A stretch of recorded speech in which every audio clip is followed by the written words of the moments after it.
ഓരോ മൊഡ്യൂൾസ് പഠിക്കുന്നത് പോലെ തന്നെ വളരെയധികം ഇമ്പോർട്ടൻ്റ് ആണ് നമുക്ക് നമ്മുടെ PYQs അല്ലേ. പ്രീവിയസ് ഇയറിൽ എന്തൊക്കെ ചോദ്യങ്ങൾ നമ്മളോട് ചോദിച്ചിട്ടുണ്ട് അതൊക്കെ നമുക്ക് ഓരോ ടോപ്പിക്സ് കവർ ചെയ്യുമ്പോൾ ആൻസർ ചെയ്യാൻ പറ്റുന്നുണ്ടോ എന്നുള്ളത് വളരെ ഇമ്പോർട്ടൻ്റ് ആണ്. സോ ഇന്ന് നമ്മൾ ഡിസ്കസ് ചെയ്യാൻ പോകുന്നത് സെറ്റ് ഹിന്ദിയിലെ 2024 ജൂലൈയിൽ നടന്ന എക്സാമിൻ്റെ കുറച്ച് ക്വസ്റ്റ്യൻസ് ആണ്. ഓക്കെ, നമുക്ക് ഓരോ ക്വസ്റ്റ്യൻസിലേക്കും അതിൻ്റെ എക്സ്പ്ലനേഷൻസിലേക്കും പോകാം. ओके, आदित्य ചോദ്യം ഇതാണ്. ഭാരത് में ब्राह्मी लिपि का प्रचलन कब हुआ? അപ്പം ഭാരതത്തിലെ ബ്രാഹ്മി ലിപിയുടെ ഒരു പ്രചലനം അല്ലെ, നമ്മുടെ ഈ ഒരു ടോപ്പിക്ക് ഭാഷയുടെ ഉദ്ഭവം ഒക്കെ ആയി ബന്ധപ്പെട്ടിട്ടുള്ള ക്ലാസ്സുകൾ ചെയ്തിട്ടുണ്ട്. അപ്പം അതിൽ നമ്മൾ പറയുന്നുണ്ട് അല്ലെ ഓരോ ഏത് പീരീഡിലാണ് ബ്രാഹ്മി ലിപിയുടെ ഒരു വികാസം ഉണ്ടായത്. അപ്പോൾ ഓപ്ഷൻസ് 4 തന്നിട്ടുണ്ട്. ഈർസ के द्वितीय शदी से 400 वर्ष बाद तक, ईर्षा पूर्व 5वीं सदी से 350 वर्ष बाद तक, ईर्षा पूर्व द्वितीय सदी से प्रथम सदी तक, ईर्षा के प्रथम सदी से 600 वर्ष बाद तक. ഓക്കെ, ഓർക്കാൻ പറ്റുന്നുണ്ടോ ഏതായിരിക്കും ആൻസർ വരാം? ഓക്കെ, ഓപ്ഷൻ ബി ആണ് കേട്ടോ ആൻസർ വരാം. ईर्षा पूर्व 5वीं सदी से 350 വർഷ ബാദ് തക്. ഓക്കെ, അപ്പം അതാണ് ഒന്നാമത്തെ ഒരു ചോദ്യത്തിൻ്റെ ഉത്തരമായിട്ട് വരുന്നത്. അപ്പോൾ ആ ഒരു പോർഷൻ നന്നായിട്ട് റീകോൾ ചെയ്ത് പഠിക്കേണ്ടതാണ്. രണ്ടാമത്തെ ഒരു ചോദ്യമാണ്. ഭക്തമാല की रचना करने वाले नाभाദാസ് और रघुദാസ് किस സമ്പ്രദായ के थे? അല്ലേ, നമ്മൾ കുറച്ച് സമ്പ്രദായങ്ങളെ പറ്റിയിട്ടൊക്കെ പഠിച്ചിട്ടുണ്ട്. അപ്പം അതിൽ ധാതുപന്ത്, കബീർ പന്ത്, രാഥോ സമ്പ്രദായ്, ഉദാസി സമ്പ്രദായ് പോലുള്ള സമ്പ്രദായങ്ങളുണ്ട്. അപ്പം ഇതിൽ ഭക്തമാലയുടെ രചന എഴുതിയിട്ടുള്ള നാഭാദാസ് അതുപോലെ തന്നെ രഘുദാസ് ഏത് സമ്പ്രദായത്തിൽ വരുന്നു എന്നുള്ളതാണ് ചോദ്യം. ഓക്കെ, അപ്പം ഇവിടെ നമുക്ക് 2 ക്വസ്റ്റ്യൻസ് കിട്ടുന്നുണ്ട്. ഭക്തമാലയുടെ രചനാകാരനെയും കിട്ടുന്നുണ്ട്, അദ്ദേഹത്തിൻ്റെ ആ ഒരു സമ്പ്രദായം മനസ്സിലാവും. അപ്പം ഏതാണ് ആൻസർ വരുന്നത്? ഓപ്ഷൻ ബി അല്ലേ, കബീർ പന്തിലാണ് നമ്മുടെ നാഭാദാസും അതുപോലെ തന്നെ രഘുദാസും ഒക്കെ വരുന്നത്. മൂന്നാമത്തെ ഒരു ചോദ്യം വ്രജഭാഷയുമായി ബന്ധപ്പെട്ടുള്ള, ഇതും ഭാഷയുമായി ബന്ധപ്പെട്ടുള്ള ഒരു ചോദ്യമാണ്. അപ്പം നമുക്കറിയാം വ്രജഭാഷ ഏതിലാണ് വരുന്നത്, ഏത് ഉപബോലിയിലാണ് വരുന്നത് വ്രജഭാഷ എന്നുള്ളതൊന്ന് ഓർത്ത് നോക്കുകയും, ഏത് ഉപബോലിയിലാണ്? ഹിന്ദിക്ക് എത്ര ഉപബോലികളുണ്ട്? 5 ഉപബോലികളാണ് അല്ലെ. അപ്പം 5 ഉപബോലികൾ ഏതൊക്കെയാണ്? അതെ അല്ലെ, പശ്ചിമി ഹിന്ദി, പൂർവി ഹിന്ദി, രാജസ്ഥാനി, ബിഹാരി അതുപോലെ പഹാഡി ഹിന്ദി അല്ലെ. ഈ 5 എണ്ണത്തിലും ഏതിലാണ് വ്രജഭാഷ വരുന്നത്? പശ്ചിമി ഹിന്ദിയിലാണ്. അതുപോലെ തന്നെ വ്രജഭാഷയുടെ പ്രത്യേകതകളൊക്കെ നമ്മൾ ഡിസ്കസ് ചെയ്തിട്ടുണ്ട്. അപ്പോൾ വ്രജഭാഷയിൽ നിമ്ന ലിഖിത में से कौन सा സ്വര നഹി ഹെ, ഏത് സ്വരാണ് വ്രജഭാഷയിൽ ഇല്ലാത്തത് എന്നുള്ളതാണ് ചോദ്യം. അ, ഓ, റി, ഐ ഏതാണ് ആൻസർ?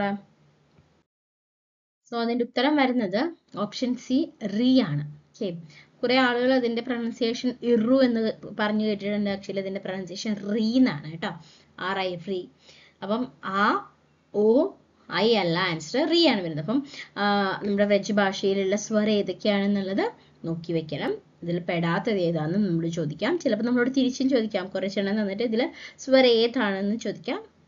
കൂടുതലും നഹി എന്നുള്ളതാണ് കണ്ടിട്ടുള്ളത്. അങ്ങനെയാണെങ്കിൽ മറ്റൊരു ചോദ്യത്തിലേക്ക് പോവാണ്. ജഗനിക് ദ്വാര രചിത് ആൽഹാ ഖണ്ഡ് കി ഭാഷ ഹെ. ജഗനിക്കുമായി ബന്ധപ്പെട്ടിട്ടുള്ള നമ്മുടെ ആദ്യകാലിൽ അല്ലെ, ആദ്യകാലിൽ റാസോ സാഹിത്യത്തിലാണ് നമ്മൾ ജഗനികിനെയൊക്കെ പഠിക്കുന്നത്. ജഗനിക് എഴുതിയ ആൽഹാ ഖണ്ഡിന്റെ ഭാഷ ഏതാണെന്നാണ് ചോദ്യം. അവധി, വ്രജഭാഷ, രാജസ്ഥാനി, പഞ്ചാബി. ഓക്കെ, ഉത്തരം വരുന്നത് അവധി ഭാഷയാണ്. അപ്പോൾ നമുക്ക് ആൽഹാ ഖണ്ഡുമായി ബന്ധപ്പെട്ടിട്ടുള്ള കുറച്ച് പോയിന്റ്സിലേക്ക് നോക്കാം. അപ്പം നമ്മുടെ ഈ പരമോൾ റോസോ എന്ന് പറയുന്നതാണ് നമ്മുടെ ജഗനിക്കിന്റെ കൃതി. ഓക്കെ, പരമാൾ റാസോ പിന്നെ എങ്ങനെയാണ് ആൽഹാ ഖണ്ഡ ഇത് എന്നാണ് അടുത്തത് പറയുന്നത്. അപ്പൊ ഇതിലെ സ്റ്റോറി ആൽഹാ ഓർ ഊദൽ ദോ വീർ സർദാരോं की वीरतापूर्ण लड़ाई का वर्णन है. ഈ ഒരു കൃതിയിൽ ആൽഹാ ഊദൽ എന്ന് പറയുന്ന വീര സർദാറുകളുടെ വീരതാപൂർണ്ണമായിട്ടുള്ള ലഡായി യുദ്ധവർണ്ണന അല്ലെ ഒക്കെയാണ് ചെയ്തിട്ടുള്ളത്. അപ്പൊ നമുക്കറിയാം ആ ഒരു പീരീഡിന്റെ പ്രത്യേകത അല്ലെ, ആദ്യകാലിന്റെ ആ ഒരു പ്രത്യേകതകളൊക്കെ നമ്മളപ്പോൾ തിങ്ക് ചെയ്യണം. അപ്പൊ ജഗനിക്കിന്റെ ആൽഹാ ഖണ്ഡ് എന്ന പേര് കിട്ടാൻ കാരണം 1865 में चार्ल्स इलियट ने അൽഹാഖണ്ഡ് നാം സെ പ്രകാശിത്. ഇപ്പം ഈ പരമാൽ റസോ തന്നെയാണ് അൽഹാഖണ്ഡ് എന്ന് ഓർത്ത് വെക്കുക, ജഗനിക്കിനെ ഓർത്ത് വെക്കുക, ഭാഷ ഓർത്ത് വെക്കുക, പിന്നെ അതിൽ വർണ്ണനം ചെയ്യുന്നത് ആരെയൊക്കെയാണെന്ന് ജസ്റ്റ് ഒന്ന് ഓർത്ത് വെക്കണം കേട്ടോ. ഇത് ഇമ്പോർട്ടൻ്റ് ആണ് നസർ സാഹിത്യം. അടുത്ത ഒരു ചോദ്യം, शिक्षित बेरोजगार युवकों की पीड़ा व्यक्त करने वाला नाटक इनमें से कौन सा है? അപ്പം നമ്മളൊരു നാടകമാണെങ്കിലും കഹാനിയാണെങ്കിലും ഉപന്യാസമാണെങ്കിലും പഠിക്കുന്ന സമയത്ത് അതിലെ ക്യാരക്ടേഴ്സ് അല്ലേ, അതുപോലെ തന്നെ അതിൽ വ്യക്ത ചെയ്തിട്ടുള്ള കാര്യം എന്താണ്, ഒക്കെ അതിൻ്റെ മെയിൻ കോണ്ടന്റ് എന്താണെന്നുള്ളതൊക്കെ നമ്മൾ പഠിക്കേണ്ടതാണ്. അപ്പം ഈ പറഞ്ഞ നാടകങ്ങളിൽ ഏതിലാണ് ശിക്ഷിത് ബേറോസ്ഗാർ നവയുവകും കി പീഡ അല്ലെ, പീഡ എഡ്യൂക്കേറ്റഡ് ആയിട്ടുള്ള ജോബ് ഇല്ലാത്ത നവയുവകളുടെ പ്രശ്നങ്ങൾ വർണ്ണിക്കുന്ന നാടകം ഏതാണ്? 4 ഓപ്ഷൻസ് വന്നിട്ടുണ്ട്. ലക്ഷ്മി നാരായൺ ലാൽ കൃത അന്ധാഖുവോ, ഗിരിജാകുമാർ മാത്തൂർ കൃത കൽപ്പാന്തർ, ജോൺ അഗ്നിഹോത്രി കൃത ശുദുർ മുർഗ, ബ്രജ്മോഹൻ കൃത ത്രിശങ്കു. അപ്പം കുറച്ച് പേരുകളും കൂടി കിട്ടി, അതൊക്കെ റീകോൾ ചെയ്യാൻ പറ്റുന്നുണ്ടോ നോക്കാം. അപ്പം ഇതിലേതാണ് ഉത്തരം വരുന്നത്? ഗസ് ചെയ്യാൻ പറ്റുന്നുണ്ടോ? അല്ലെങ്കിൽ ഉത്തരം ഇതാണ് നമ്മുടെ ഓപ്ഷൻ ഡി, വ്രജമോഹൻ കൃത ത്രിശങ്കു. ത്രിശങ്കു എന്ന് പറയുന്ന നാടകം. ക്ലിയർ ആയെന്ന് വിചാരിക്കുന്നു. മറ്റൊരു ചോദ്യത്തിലേക്ക് പോകുമ്പോൾ, മഹാപണ്ഡിത് രാഹുൽ സംകൃത്യായൻ കെ ബച്പൻ കാ നാം ക്യാ താ? ഓക്കെ, മഹാപണ്ഡിതനായിട്ടുള്ള രാഹുൽ സംകൃത്യായനെ പറ്റി പറയുമ്പോൾ ആദ്യമായിട്ട് നമുക്ക് ഓർമ്മ വരുന്നത് എന്താണ്? അദ്ദേഹം ആദികവി എന്ന് ആദികവി എന്ന് പറയുന്നത് ആരെയാണ്? സർഹപ്പ അല്ലെ. അതുപോലെ തന്നെ രാഹുൽ സംകൃത്യായൻ കുറെ അധികം കാര്യങ്ങൾ പറഞ്ഞിട്ടുണ്ട്, അദ്ദേഹത്തിന്റെ രചനകളൊക്കെ വളരെ ഇമ്പോർട്ടൻ്റ് ആണ്. മഹാപണ്ഡിതായിട്ടുള്ള രാഹുൽ സംകൃത്യായന്റെ ചെറുപ്പകാലത്തെ പേരെന്താണെന്നാണ് ചോദ്യം.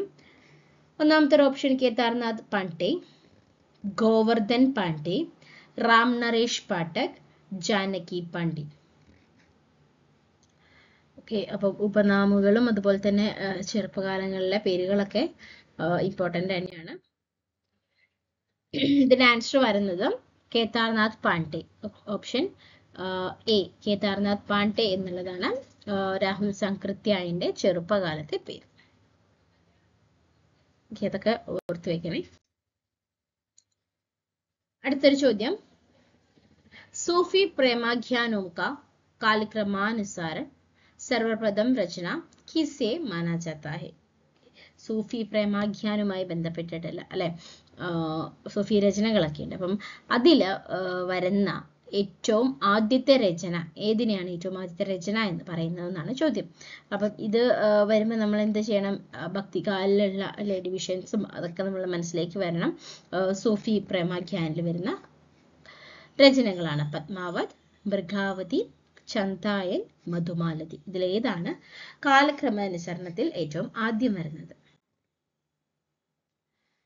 ഇതിന്റെ ആൻസർ വരുന്നത് ചന്തായനാണ്. ഓക്കെ, അപ്പം ഓരോന്നിന്റെ എക്സ്പ്ലനേഷൻസും ഇയേഴ്സും നമുക്കൊന്ന് നോക്കാം.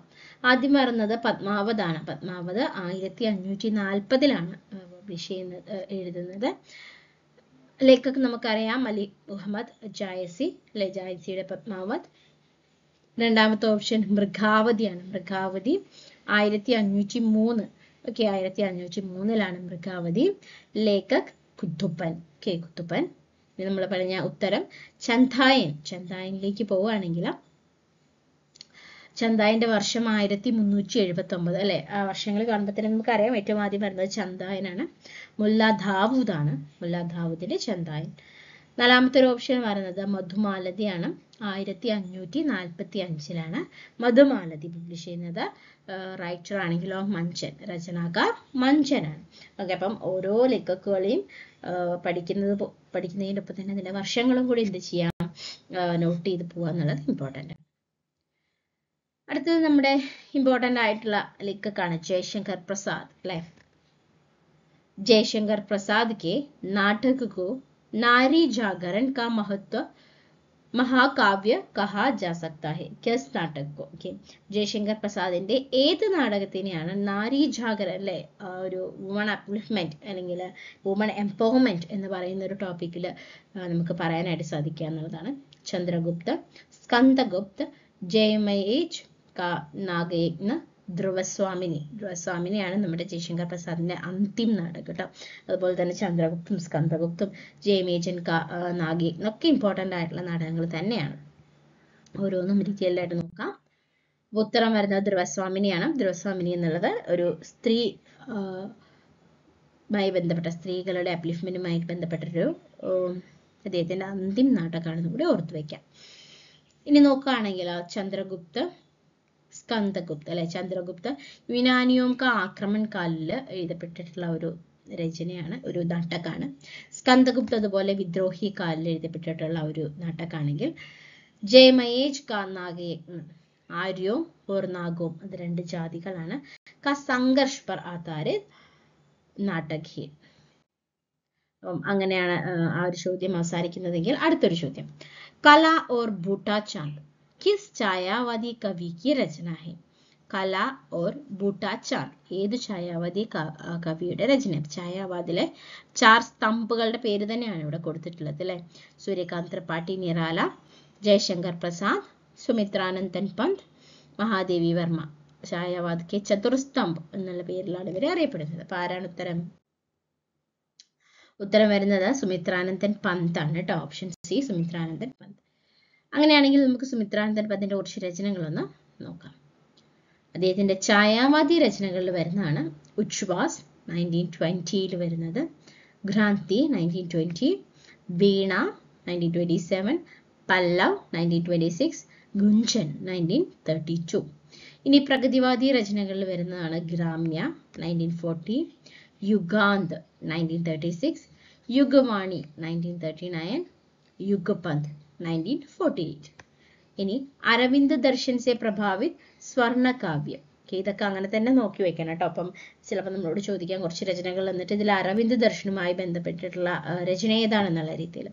അപ്പൊ അത് വരുമ്പോൾ സ്വർണ്ണകിരൺ 1947, സ്വർണ്ണധൂളി 1947 അല്ലെ, നമ്മുടെ ഇൻഡിപെൻഡൻസിന്റെ പീരീഡിലാണ്. അപ്പം അതുകൊണ്ട് തന്നെ സ്വർണ്ണകിരൺ അങ്ങനെ നമുക്ക് ഓർത്ത് വെക്കാം കേട്ടോ. ഉത്തര 1949, കല ഓർ ഭൂട്ടാ ചാന്ദ് നമ്മളിപ്പോൾ പറഞ്ഞതാണ് ചോദ്യത്തിലുള്ളത് 1959 ആണ്, വാണി 1958. അതൊക്കെ അരവിന്ദ് ദർശനില് പ്രഭാവിതമായിട്ട് അദ്ദേഹം എഴുതിയതാണ്. അടുത്തത് നവമാനവതാവാദി കാവ്യം ലോകായതൻ 1964, ചിദംബര, പദചർ एक भाव क्रांति, गीत हंस, शंखध्वनि, किरण वीणा, पव फटने से पहले, समाधिത, ശശി की तेरी. ഇത്രയുമാണ് മാനവതാവാദി കാവ്യയിൽ വരുന്നത്. അടുത്തത് കാവ്യ നാടകിൽ വരുന്നതാണ് രജത് ശിഖർ 1951, ശില്പി 1952, സൗവർണ 1957, അതിമ 1955, മധുബൻ, യുഗപുരുഷ്, മാനസി, ജ്യോത്സ്ന. ഓക്കെ, ഇതൊക്കെ അദ്ദേഹത്തിന്റെ കാവ്യങ്ങളാണ്, കാവ്യ നാടകങ്ങളാണ്. ഓക്കെ, എല്ലാം നോട്ട് ചെയ്ത് പഠിക്കേണ്ടതാണ് കേട്ടോ. അടുത്തൊരു ചോദ്യം, യദി പ്രബന്ധൻ കാവ്യ ഏക വിസ്തൃത് തവൻ സ്ഥാലി ഹെ तो मुक्तक एक चुनाहु अगुलस्ता. ഓക്കെ, യഹ് കിസ്കാ കഥൻ ഹെ. ഇനി നമ്മൾ ഓരോ ടോപ്പിക്കുകൾ പഠിക്കുമ്പോൾ ഓരോ ടോപ്പിക്കുകളിൽ അല്ലെ പല പല മത്തുകളും പല പല കഥനും ഒക്കെ ഇമ്പോർട്ടൻ്റ് ആയിട്ട് ഓരോ ആൾക്കാർ പറഞ്ഞിട്ടുണ്ടാവും. അപ്പോൾ അതൊക്കെ എന്ത് ചെയ്യാം, ഒരു ഹിന്റ് വെച്ചോ അങ്ങനെ എന്തെങ്കിലും ഒക്കെ വെച്ച്, നമ്മളോട് ഒരിക്കലും ഈ കഥൻ ഫുള്ള് ചോദിക്കില്ല, പക്ഷെ ഇത് ആരാണ് പറഞ്ഞത് എന്നുള്ളത് ചോദിക്കാം. അപ്പം ആരാണ്? ഓപ്ഷൻസ് 4 ശ്യാം സുന്ദർ ദാസ്, രാമചന്ദ്ര ശുക്ല, രാംകുമാർ വർമ്മ, അതുപോലെ തന്നെ മതാപ്രസാദ് ഗുപ്ത. ഓക്കെ, ഓപ്ഷൻ വരുന്നത് ഓപ്ഷൻ ബി രാമചന്ദ്ര ശുക്ലാണ്. ഇതുപോലെ കുറെ അധികം കഥൻ നമ്മുടെ രാമചന്ദ്ര ശുക്ല ഓരോ കാര്യങ്ങളുമായി ബന്ധപ്പെട്ട് പറഞ്ഞിട്ടുണ്ട്. അതൊക്കെ ഓർത്ത് വെച്ചിട്ട് തന്നെ നോക്കുക. പക്ഷെ എന്തെങ്കിലും ഒരു ഹിന്റോ എന്തെങ്കിലും ഒക്കെ വെച്ചിട്ട് നമ്മളത് പഠിച്ചു വെക്കാം. ഒന്നുകൂടി വായിക്കാം. യദി പ്രബന്ധൻ കാവ്യ ഏക വിസ്തൃത് തവൻ സ്ഥലി ഹെ तो मुक्तक एक चुनाहु अगुलस्ता यह कथन किसका है എന്നാണ് രാമചന്ദ്ര ശുക്ല. സോ നമ്മൾ ഇന്ന് ഡിസ്കസ് ചെയ്തത് ഒരു 10 ക്വസ്റ്റ്യൻസ് ആണ് പ്രീവിയസ് ഇയറിൽ ചോദിച്ചിട്ടുള്ള. എല്ലാ ക്വസ്റ്റ്യൻസും ഇമ്പോർട്ടൻറ്റ് തന്നെയാണ്. അതുപോലെ തന്നെ പ്രീവിയസ് ഇയറിൽ റിപ്പീറ്റഡ് ആയിട്ടുള്ള ചോദ്യങ്ങൾ നമുക്ക് നോക്കി പോകുക എന്നുള്ളത് വളരെയധികം ഇമ്പോർട്ടൻ്റ് ആണ്. സോ ഈ 10 ക്വസ്റ്റ്യൻസും അതിൻ്റെ ആൻസേഴ്സും ക്ലിയർ ആയി എന്ന് വിചാരിക്കുന്നു. So will wind up here. Thank you. And we'll see in the next class with the continuation of this.